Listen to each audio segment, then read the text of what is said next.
We start here tonight. Markets have been in the red in the United States, with the Dow Jones dropping more than 1,000 points at its opening in New York. It's amid the economic uncertainty and potential ruptures caused by the war in the Middle East, in particular concern about the flow of oil and gas through the Strait of Hormuz. The U.S. State Department has issued a travel alert. It's urged Americans to leave the Middle East, as American officials say that more troops and assets are going to be sent to the region, where it started a war with Iran on Saturday. The U.S. Central Command is calling its deployment the largest concentration of the American Army's firepower in a generation. All this was the United Nations. All this while is what we should be saying. The United Nations is warning of the growing humanitarian impact of the escalating regional conflict. The risk of a humanitarian fallout in the region is also growing fast. Our OCHA colleagues are in touch with our various UN country teams in the region and are ready to respond swiftly as needed. The Secretary General is particularly concerned about the growing numbers of civilians we are seeing being killed and the destruction of civilian infrastructure. International humanitarian law is clear. Civilians must be protected at all times, and civilian infrastructure must be protected as well. The expansion of attacks to countries that were not involved in the initial attack is, according to the Secretary General, particularly worrying, whether we're talking about Gulf countries, Jordan, Syria, or Lebanon.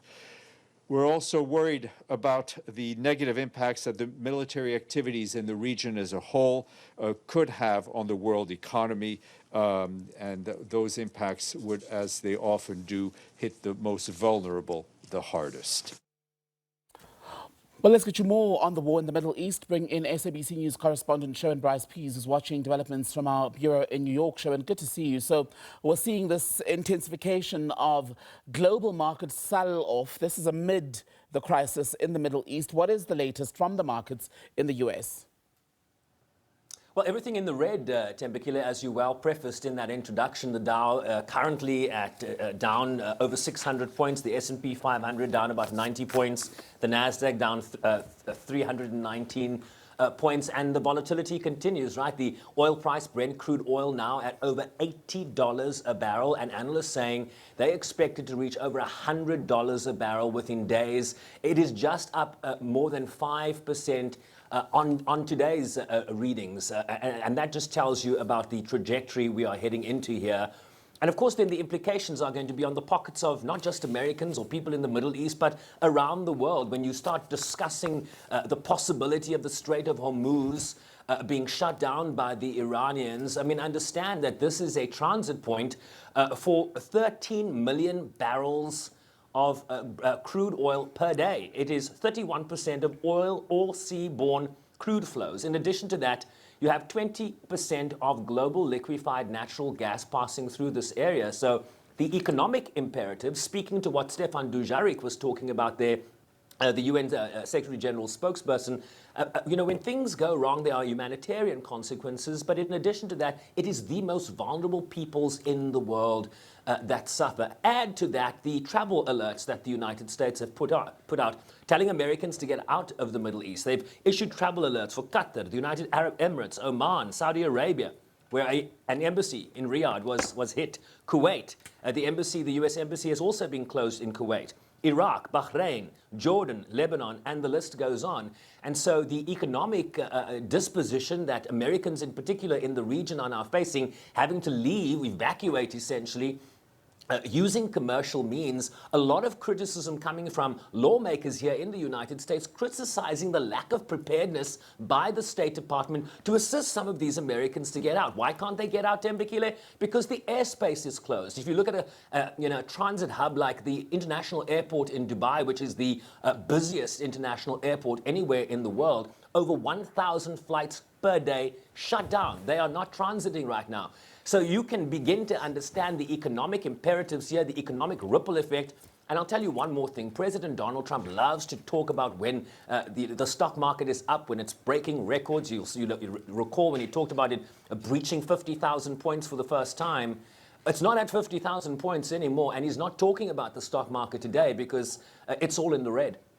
Right, Sherwin, and the Trump administration, just speaking about the president, officials from the White House and others who form part of the Trump government have been trying, haven't they, to explain the reasons why they started the war with Iran on Saturday to lawmakers on Capitol Hill. And that's where Congress has been gearing up, in fact, to vote on a war powers resolution, which would, in essence, limit, wouldn't it, the ongoing U.S. military involvement in Iran.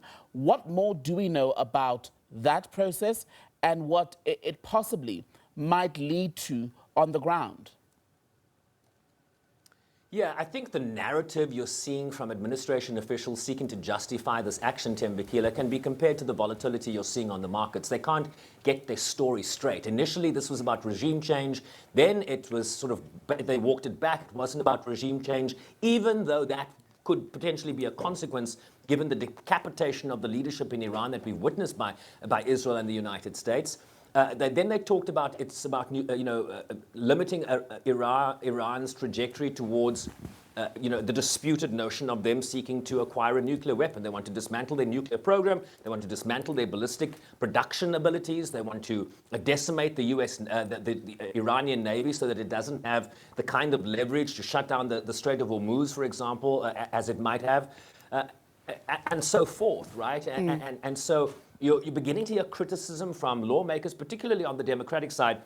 I'll read you very briefly. Chuck Schumer, the leader of the Democrats in the Senate, spoke on the Senate floor in the last hour, and he said, after a briefing they received from Marco Rubio, he said, when the rationale for war keeps shifting, the strategy is missing because there is no strategy. And when the strategy is missing, the risk grows. Wars without a clear objective do not stay small. This is not a necessary war. This is a war of choice. But now let me give you the other side, right? There's no monolithic view in the United States Senate about what is happening right now. Republicans have been very supportive of the U.S. president in this instant, his escalation in the Middle East. The majority whip for Republicans, Senator John Barrasso, said the following: the president of the United States took decisive action this weekend to keep America and Americans safe. He did it to stop the #1 state sponsor of terrorism in the world. He did it to forge a path to peace in the Middle East. I'll say that again. He did it to forge a path to peace in the Middle East. Operation Epic Fury is one of the boldest military operations in modern history.